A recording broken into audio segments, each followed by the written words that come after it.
Here's what's next on the Nice Guys on Business. So basically, the 10X rule is a multiplier. It suggests that if you can do something good in one field, find 9 more to do it in. If you think it takes 10 customers, multiply times 10, you need 100. If you think it takes $1 million, it probably takes 10 million. If you think it's going to take 10 months, it's probably going to take 100 months. Just multiply everything, because you're going to underestimate the energy, the effort, and the resources necessary to actually be successful, maintain, and then continue to grow that success. If my calculations are correct, when this baby hits 88 miles per hour, you're going to see the Nice Guys on Business podcast. Go from where you are now to where you could be. Get expert tips to grow your business, to be more productive and more efficient, whether you're trying to build influence, grow your community, or make it rain. Best-selling author of Nice Guys Finish First, Doug Sandler, can lead the way. The Nice Guys on Business is produced by TurnKey Podcast Productions. Now, here's your host, Doug Sandler. All right, Nice Guy community. I was first introduced to Grant Cardone when I read his book, Sell or Be Sold, and then I was hooked. From selling socks and ties at 6% commission to his first property, a $78,000 real estate investment, today managing over $4.8 billion with a B in assets, Grant Cardone is the 10X expert. Always looking for cash flow, his next sale, next purchase, maybe his next opportunity. Today, here to talk about a subject that has more relevance than ever, 10X California, enough is enough. Excessive taxation, burdensome regulations, and a growing homelessness crisis. Real problems that require your time now for a real comeback. Let's get energized and in action. Grant, welcome to the Nice Guys on Business.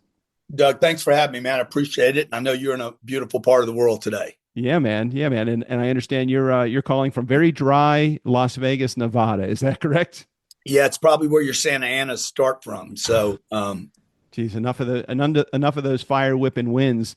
So before we get into 10X California, I want to just chat for just a quick second, just to your meteoric rise to where you are right now. So my Uncle Morris, who was a Beverly Hills guy, West Hollywood, always said to me, I can even remember this as like a 5-year-old, Douglas real estate, buy real estate. Did you always have a vision about that? Is that something that you always knew would be just a part of your future? You know, my dad was he was a stockbroker, and he died when I was 10. But I remember when we were 7 and 8 years old, on the weekends, when he wasn't selling stocks, on the weekends, he wasn't working, obviously Saturday and Sunday, he'd load up all the kids. There was 5 of us and his wife, my mom. And we'd go around Lake Charles, Louisiana, and look at real estate. So that was my first introduction. Here's a stockbroker that's, looking at a side hustle on the weekends. And so I think that was, I've always known that real estate was a great investment. It was real. It was obvious. People have to either pay to live in it, or you're going to make money, having other people live in it. And I watched my uncle bought, I guess he had 70 or 80 Section 8 homes, and he created a lot of financial freedom for himself and his family doing it. So I've always been extremely interested in it. First time I was in California, I was probably 29 or 30 years old. And that is the ultimate in real estate. I mean, there's no better real estate on planet Earth than the California coastline. And I was in La Jolla, California I'll bet you I wasn't there 30 seconds. And I'm like, I'm going to buy a house here. I'm going to live here one day. I'm going to set up my company. This had to be 35 years ago. Yeah. And the savings and loans debacle was happening. It was the late 90s. And you could literally, more U-Hauls were leaving California than going in for different reasons. The same thing's happening today. But, it's just the most beautiful coastline in the world. Where you are in Ojai is phenomenal. That whole Santa Barbara, Malibu, La Jolla coastline is just absolutely fantastic. So it was obvious to me back then that, man, if you could buy a little part of the American, the California dream, that was when California was still dreaming. It wasn't a nightmare to live there. If you could ever own part of that, you'd create tremendous financial freedom. So you went from real estate, and eventually you created this whole system and brand around 10Xing your goals, 10Xing everything that you're all about. How do you translate that wisdom from something that you have created on your own in real estate, and then you bring other people through this process, and eventually, becoming the sales training guru that you are, and business person that you are? It's one thing to be able to do it; it's another thing to be able to teach it. How did you make that turn? Yeah, so it's funny because the real estate came later. Actually, you have the little inverted. All right. What happened was I was consulting companies on sales. And I was a sales guy when I was 25 years old, and mastered the art of sales and negotiation, and particularly following customers up. Customer service, really, it wasn't just about tricking somebody into a purchase. Anybody can trick somebody once, but like Right. that's not a really a survival strategy for long-term success. And really, what I learned how to do was how to follow customers up, then ended up consulting companies on how to do that. Fortune 500 companies were paying me to travel all across North America to go into the companies and share with them a duplicatable strategy for using information to engage a customer and then follow that customer up until hopefully they purchase a product. I ended up at 31 years old with extra money, and I didn't know what to do with the money. I was literally on the road every day. And so I'm like, I had to start learning at 31 years old. How do I invest my money? And to me, the simple, easiest thing to invest in was real estate because it was real. It was obvious. It was cash flowing. So I bought my first real deal was in Vista, California, called Cedar Woods Apartment. It's still there today. It's still blue. It's still 48 units. It's still cash flows. And that's where I made my first real money. And so regarding your question about how did I learn how to teach people this, it was just we came up with a specific, very duplicatable strategy for engaging a customer that was codifiable. You could literally measure whether you did it or not. Right. And we went to companies around the world and taught people how to do that successfully. When I think about sitting around the kitchen and dining room table, my dad created a system called Sandler Sales. Yeah. And I remember sitting around the kitchen table with my dad and his submarine and the different compartments in the submarine and building that thing and putting them into notebooks as an 8-year-old or 9-year-old. I remember making the notebooks, and it was great. And I can think about early on, just the necessity to have a system in place. If you don't have a system in place, you're going to fail. Even if you don't intend to fail, you don't have any reliable methodology to go through. Yeah. Talk about that. I didn't know that was your dad. I did not make that connection, but he's a legend in systems. And to your point, look, you're better off with the wrong system than no system, because at least you know where you're at or where you're going. Because with no system, you're just wandering around. It'd be like taking a trip in a car or telling an Uber, drive. Okay, okay, but when do you get out? And where are you trying to get to? So I didn't know your dad did that. He's a legend, and systems are so important for creating confidence and competence, so that a person actually knows where on the journey they're going. There's an old saying about it's not the journey, but it's not the destination, but the journey. Right. You're not going to get to the destination without knowing where you are in the journey. 100%. And the other thing that's really cool about it is when you have a system, everything is measurable within that system. If you screw up in getting the prospective client to move through the pain stage into the contract or into the post, any of the compartments in the submarine, you at least know where you screwed up. And I love that. When did you develop a 10x approach to pretty much everything that you have going on in your world? So the 10X thing came from 2010 when the economy collapsed. It's interesting that it was 2010, but the economy had collapsed. I was living in Los Angeles at the time, up in the hills, Hollywood Hills, Doheny and the Bird Streets, if you know that area of town. I don't, but I'm going to check it out. Just above the Sunset Strip. It's where all the celebs live. I mean, it was the place in LA to be. And my little business that was consulting mostly car dealers, because of the economic collapse, the financial collapse, It wasn't a housing collapse, by the way. It was a debt crisis where people had been given money that shouldn't have been given money to buy homes that they didn't know what to do with. Right. And my one vertical, most of my business came from these auto dealers, the auto business, and half of that industry was slaughtered in a period of 2 weeks. Yeah. Literally, like one day they were doing fine. 14 days later, half of them, 9,000 of them, were out of business. So the other, I guess, 10,000 that were still in business had no money, had no credit, had no, they had their hands full. It was like the place was burning down, similar to California today. Right. And and I had about 260 apartments at the time.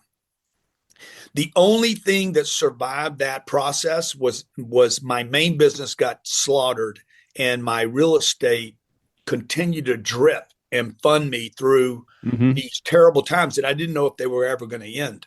And if you went through 2008, 9, and 10, you know what I'm talking about. It Absolutely. was very, very painful. And I tried to figure out what I did wrong. I had a good business. I did not over leverage. I was not an overspender. I did not participate in the lending craziness of those years. And I'm like, what did I do wrong here? I did something wrong because I'm affected negatively.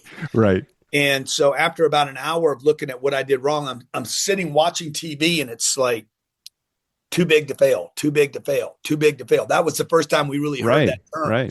And after hearing it like 50 times, I'm like, dude, I'm not too big to fail. I'm too small. And I ran to my wife and I told my wife, I said, I know what I did wrong. And she's like, what? I said, we're too small. I was in one industry. I should have been in 10. I had, I don't know, maybe 60 customers. I should have 6,000 customers. And I can't be in one industry. I should be in 10 verticals so that if one or two of them collapse, I still have one or two that are doing well. Diversification. And that was the 10X rule. So basically, the 10X rule is a multiplier. It suggests that if you can do something good in one field, find 9 more to do it in. If you think it takes 10 customers, multiply times 10, you need 100. If you think it takes $1 million, it probably takes 10 million. If you think it's going to take 10 months, it's probably going to take 100 months. Just multiply everything, because you're going to underestimate the energy, the effort, and the resources necessary to actually be successful, maintain, and then continue to grow that success. So that was in 2012. I wrote that book called The 10X Rule. We had 260 apartments at that time and a little shopping center. Today we have 15,000 units. I had $58 million of debt back then. Today we have $2.2 billion of debt. I don't know that I'm too big to fail now, but I know this: if I fail, I'm taking down some big boys with me. That's comforting to know that. Yeah. Hey, let's make a shift over to 10X California. So you've been doing these events in San Diego. I think you did one in Los Angeles, or one is coming up. You have many more to go. Tell our community, our nice guy community, tell us what 10X California is all about. Well, a couple of things that you brought up already was systems. The government in California is without any systems. It is complete incompetence. You can say it. You can say it. It's total, absolute incompetence. I left there 12 or 13 years ago. I left in 2012, moved to Florida. I was one of the first people to move to Florida. Toyota moved there before I did. And I'm like, okay, if it's Toyota's moving out, I'm moving out. Right. And look, I love California. I still have a home in Malibu today. It's one of the most unbelievable resources on the planet. Definitely one of America's great resources.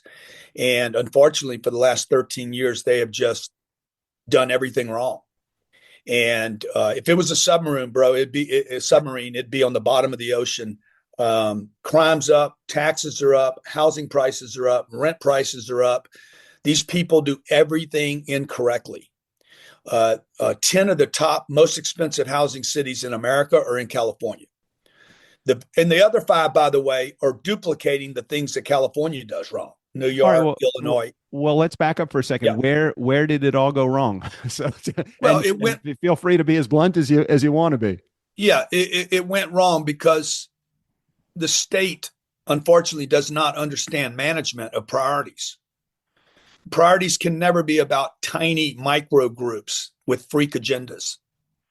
That is what a politician does to bank some votes. It is not what a business person does. A business person will handle the most dire situation for the greatest number of people first. So, for instance, if this hotel was burning down right now, I'm at the Wynn Hotel. First thing I need to do is take care of myself. California doesn't even take care of the body. Okay, the fact that there was no water available in a reservoir, that firemen had their budgets cut. Why would you cut a fire budget October, November, December, and January are fire months season. and have been for 4 million years? The Native Americans used to move to the coast. I don't know if you know this, but they used to move to the coast every October until the fires passed. They also cleaned their forest if they were able to. Like they don't, California doesn't clean the forest because they're worried about field mice. Like there's no real leadership there that says, hey, screw the field mice. Let's take care of 40 million people. And unfortunately, there's no executive in California that is willing to tell California the truth. These micro groups, the trans groups, sorry, not right now. Okay. I don't know what to tell you. Illegal immigration. Like, why are you allowing people to come into the state that don't have jobs and don't have homes when you already have a homeless crisis? So if you have a job problem, you don't bring people in that don't have jobs. And if you have a housing crisis, a shortage of housing, you don't bring millions of people into your state and say, now we have more people that don't have housing. So again, these agendas are inappropriate and the priorities are confused. And let me just say to all the people that live in California, you are complicit in the crime. Okay, continuing to vote blue just because you think you're a Democrat, or you're going to vote red because you're a Republican, or whatever it is you're thinking right now. You need to make the state first. You have the highest taxes when they should be the lowest. Okay, we should not have the highest taxes in California. We should have lower taxes in California. That way, you basically cut off the executive from blowing money that the state doesn't have anyway. These guys continue to raise their budgets and do less with the budget. So if you were a drug addict, first thing I would do is take your drugs away. In the case of the politician, money is their drug. Emergencies are their drugs, okay, because they can go tap the federal government for money. So 10X California is really about not just making California again, but making California 10X, because there is no state in the country that has the resources, the viability. I mean, the fifth largest economy on planet Earth. And the resources are unbelievable. You can't find a place. Texas and Florida are great. I live in Florida. I've lived in Texas, man. California, it is the premium of the premium. And unfortunately, people are leaving there. That's one problem. You're driving people like me out. We took our little company that had under 10 employees. We have 1,500 employees now earning money in Florida. How do you take just one guy, Doug, by raising taxes from 10 to 13 and misusing the money? It wasn't just the raising the taxes. It's they misused the money. If they used the money correctly, I wouldn't have a problem. But that just me leaving's probably cost the state $1 billion in tax revenue annually. How do you get people to, I mean, you've just laid out all of the problems, and I totally get it. I don't disagree with you with many of the points that you have made. How do you go from where we are now in the state of California, which will be duplicated probably in many other states if some of those states have their way? They're looking at California as the model for efficiency as it relates to politics, but not the model of efficiency when it comes to financially. For their residents. How do you go from where we are now to where you want to be, just by making that can be measured, or that which can be observed can be measured and changed? How do we change it? How do we go to the process of making changes here? But you handle priorities. What's the priority, right? So number one is you take any event, this emergency event. There's an opportunity right now. This crisis in the Palisades, Altadena. That nobody's even talking about Altadena. You listen to Rick Caruso and Newsom and the players that have all been there for their entire careers. Bass. These people are not even really talking about Altadena. Malibu's completely left out of the picture. The first thing you would do is you would use a crisis as an opportunity to reboot the state. What does that mean? It means you would clean up the 18,000 homes and schools that are down. You would clean those up in 45 days or less.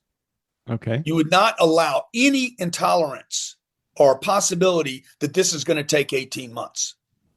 Now, what they're going to do is they're going to hide under the environment, and they're worried about your health, Doug. They're going to be like, oh, it's the environment. You can't move all that. Look, there's already toxins in the air. Right. It's too late. Okay. Stop it. What they're going to do is they're going to bring FEMA in. FEMA's going to say, okay, we got to cover everything. We're going to have to, we have this fire retardant, this toxin retardant. We got to blast that. Then we got to put it in container trucks. This will take years to remove the debris if they go that way. Mm. Now, the environmentalists and the healthy people, they're going to be like, oh, toxins are going to go everywhere. They're already out there, folks. Politicians need to tell people the truth. There's no stopping the problem. You've already damaged the environment by not cleaning up the forest and preventing the fire. So I would say, like, if I was in charge, hey, we're going to clean up all the debris in 45 days or less. By the way, 25 days has already gone by. Yeah. So that would put us at 60 since the fires. Then we're going to start the rebuild. We would use automation and kiosk systems to rebuild. Anybody that has a structure that's in place automatically gets approved as long as 4 conditions: fire retardant walls, fire retardant roofs, concrete block, no access to taking embers in, and we irrigate these homes. Every one of these homes should be almost like a little mini fire department. Mm-hmm. Click a switch, bang, you irrigate your house. I can't burn this glass of water. Okay, there have been tests on this. I could literally take it and put a fire on it. You cannot burn water, and the technology exists. We have plenty of water. You have $15 trillion worth of tech companies up in Silicon Valley that could solve this problem tomorrow if they made it a priority. You're talking about the difference between having a business person run the state and having a politician run the state. How do you turn that corner? Because that seems to be part of the problem too. The people or the customers. When the customers say no, okay, they don't buy that product anymore. The price either goes lower or you get rid of the product. Right. The product we have right now is politicians that basically tell people we need to take care of everyone. Okay. By trying to take care of everyone, you're taking advantage of everyone and really taking care of no one. So all I'm saying, Doug, is the emergency situation is an opportunity to reboot the state. Mm-hmm. Because if you did what I said, 45 days cleanup, then we start rebuilding, get everything out of the way. Let the homeowners, by the way, I have a home right now with damage. Let me go literally start cleaning my home up. Right. Oh, we're worried about your health, Mr. Cardone. Stay out of my health. It's none of your business. Yeah. Okay. If I want to commit suicide, you allow me to do that in the state. If I want to shoot drugs, you allow me to do that. If I want to cut my penis off, you allow me to do that. In fact, you'll give me money to do it. If I want to go clean my shit up, stay out of my business. Yeah. And don't tell me about my health. I know about my health. I know there's a risk. I know there's asbestos in some of these homes and some of this debris. So let me do that and then get out of my way, Coastal Commission and environmental groups. Get out of my way to rebuild my home the way I want to rebuild it, as long as we can prevent some of the things that have happened already. So that would put the state on notice, right? That would show the people how fast things can be cleaned up. And that would be a reboot, and it would force Newsom and Bass to confront these mafia organizations that they already have commitments to, like the Coastal Commission and the environmental groups and these fringe freak groups with these very non-conservative. Most of California is very conservative, very Christian, conservative, God-believing, hardworking people that literally have no voice in California anymore. Yeah. Well, you've certainly given a lot of fuel to that fire, for sure. No pun intended, of course. What is the action that you want somebody to take? I know that you're hosting events all over the state. Tell us what's coming up. This is going to air. Let's see, we're recording this on February 4th. This will probably air tomorrow, the 5th or the 6th at the latest. What's still coming up on your agenda? Look, we need to do 50 rallies in Los Angeles County by itself. Irvine could probably use 50. San Diego County could probably use 50 live rallies up and down the coast. Now, I don't know if going to San Francisco makes any difference, because I don't think you can, turn some of those people because they're not in the fires. Mm-hmm. You can go literally, if you weren't affected by the fires, if you're not in the Palisades and you don't smell the air, right, and you don't see the damage, you woke up this morning to blue skies. Right. Blue skies are the biggest threat to California, because it suggests that everything's all right, but it's not. It's not all right because of a handful of people are ruining our state. It's almost, Doug, to me like, and I'll tell you what I want people to do, but it's almost to me like they want to drive people out. They want to have this thing to themselves. Okay. So the problem's not too big to solve. That's what I want to tell everybody. You can solve this problem, but the customer, the voter, the taxpayer, you're the customer. You have to say no. Mm-hmm.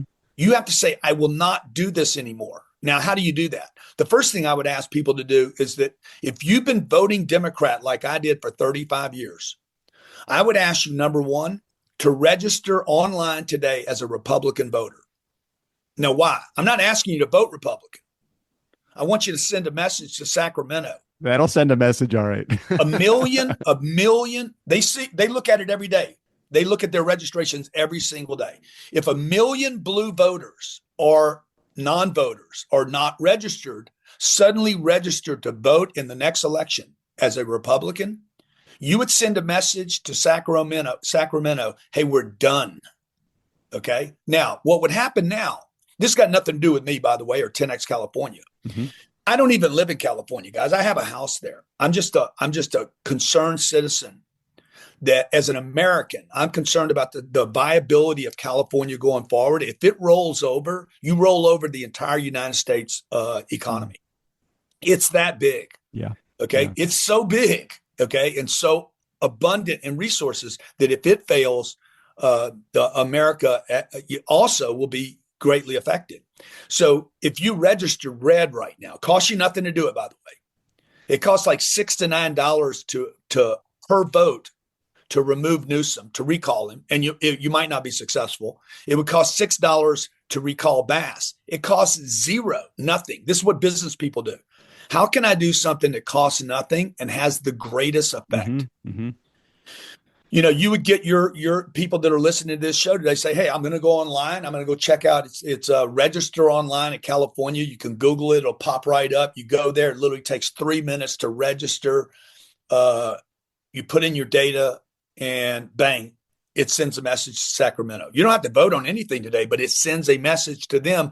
Hey, we don't want to buy this product anymore. And so what happens is the store, Sacramento politicians, Newsom or whoever, because it goes way deeper than Newsom, they would then be sent a message. Our customer's not happy. Yeah. And not just in the Palisades. There's only 14,000 homes affected in the Palisades, which is terrible. But there's 40 million people. Mm-hmm. I think about 16 million of you guys vote every year. So those 16 million that aren't affected by the Palisades need to say, hey, enough is enough. Crime's too high. Taxes are too high. Our schools suck. Some of the worst in the country now, public schools. Our infrastructure is destroyed. We can't get water to our homes. Can't stop fires. Our firemen are being cut off. Like, every stat is going down. If you were a business, you would quit buying there. It would go bankrupt. Well, my real estate taxes keep going up, so not everything's going down. Yeah, right. Everything that's bad is going up. So number one, that's what I would tell people to do. Register. Number two, if you want to reach out to me at 10xcalifornia.com, we're hosting rallies wherever you guys want to do one. Okay. I'm proposing to a number of groups that I come through and possibly do workshops on financial literacy and register people to vote there so that we can send a message. Again, I don't live in California anymore full time. I go there, I visit. It's great. My house is going to be rebuilt. It'll be fine. This does not financially affect me, but as an American citizen, I'm concerned that we lose California and it'll be an awful loss for America. I hear you, and I understand what you're saying, and we'll make sure we put all of those links in our show notes so that everybody has access to do exactly the action items that Grant had provided just a moment ago. I did not know you were a twin. Yeah, identical twin for yeah. I was reading some. All right, now I know Grant's been interviewed probably by a million other podcasters, and what information can I find out about him that maybe not every other podcaster has asked? There's some interesting things I didn't know. I didn't know you were a twin. I also didn't know that you graduated college with a severe amount of college student debt, which was interesting. Again, most people in our community do that as well. And, I didn't realize the fascination in, you're a serial entrepreneur. You just love business. Anything that can turn a deal, you like to do it. Is there something hardwired in you that just drives you? Where did your inspiration come from initially? When my dad died, Doug, it was like we were in the middle class, firmly in the middle class. And I saw that slip away from us because my dad's income stopped. I think people take it for granted, but when you die, the company you work for quits paying you. I spent 5 years in accounting to get an accounting degree, and they never told me that. But when my dad died, I'm like, oh, the money stopped. And when the money stops, whatever you have in savings, and this is so real today. Consider somebody that had maybe bought a home in the Palisades or in Altadena or Malibu for $40,000 or $50,000 years ago. And you lived there for 40 or 50 years and you woke up one day and it's worth $5 million. Right. You're real estate rich and you're cash poor. And one day the insurance company calls you and says, hey, we're going to stop your insurance. And you're like, what do you mean stop my insurance? Oh, okay. What does that mean to me? People don't even know what it means. Right. You're going to lose your cars. They're not going to be covered, or maybe they're covered, but your house isn't going to be covered. You basically have a $6 million house that you owe nothing on. You think all your entire net worth is in that one house. Yeah. You have $3 million worth of insurance because the state of California wouldn't let insurance companies raise insurance premiums. Right. I don't know why nobody's talking about this. California got involved in business. Everywhere they get involved in business, shit goes bad. So they told Allstate, State Farm, and Nationwide, you cannot raise more than X. So they said, then we're out. Right. If I can't raise, by the way, that's why I quit buying real estate in California. I can't raise the rents. If I can't raise the rents, I can't fix the property. If I can't fix the property, it's going to deteriorate. If it deteriorates, I can't collect my rents. And why am I even owning the real estate? I owned it because I wanted it to go up in value, not sideways. And so, again, California needs to stay out of people's business. When you do rent controls or you start trying to control insurance companies, guess what they do? They move out of state and they go to Arizona. Newsom sold more real estate in Arizona and Texas and Florida than all the real estate agents in Arizona, Texas, and Florida. He should get an award from them for selling other people's real estate.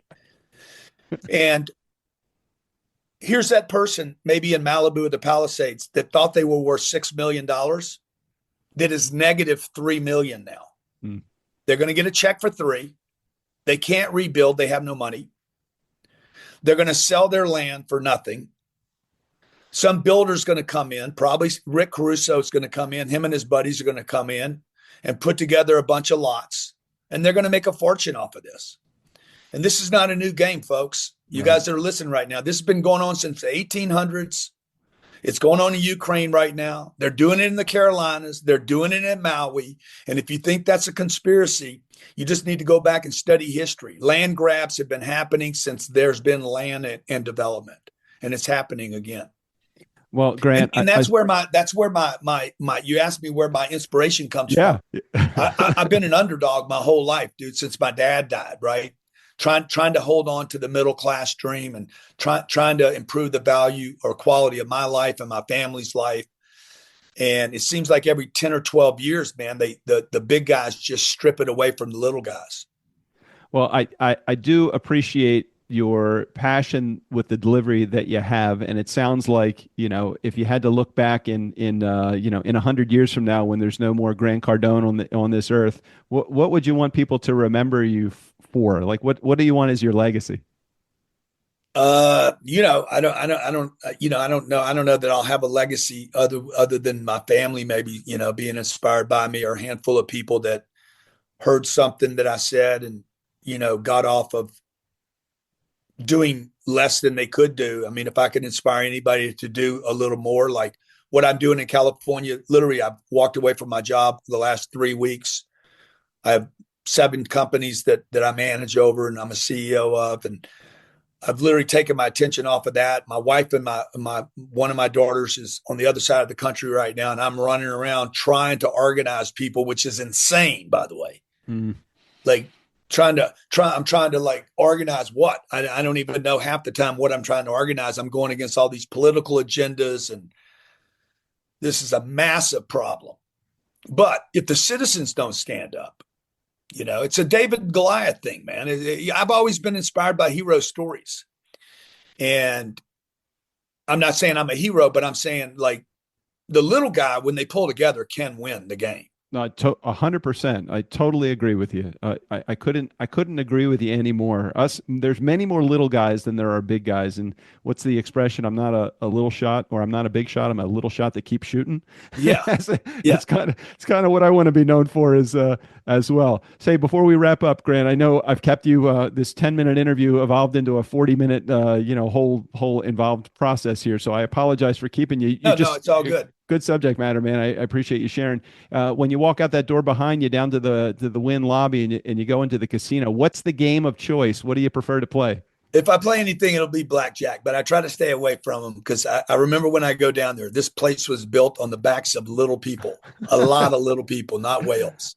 Mr. Cardone, thank you for sharing. Thanks for being here on the show today. And again, great seeing you. And thanks for sharing your story and 10X California with us. Thanks, Doug. Appreciate you. Hey, Nice Guy community, never underestimate the power of nice. Again, special thanks to Grant Cardone. All of his information, including access to all of the programs he's involved in, right there in the show notes. Steve O'Brien, go ahead and take us out of here.